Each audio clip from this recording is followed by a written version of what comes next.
நம்பிக்கையை மட்டும் கொடுத்து பாரு சகோதரா, நம்பிக்கையை மட்டும் கொடுத்து பாரு சகோதரி. உன்னை நிமிர்ந்து மகிமைப்படுத்த வைக்க அவர் உண்மை உள்ளவர். நம்புங்கப்பா உங்க பிள்ளை, நம்புங்கப்பா உங்க பிள்ளை. உண்மை அல்லாமல்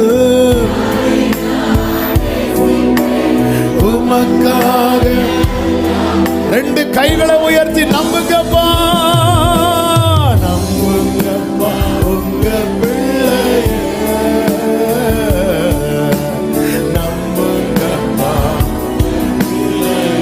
நம்புங்கப்பா.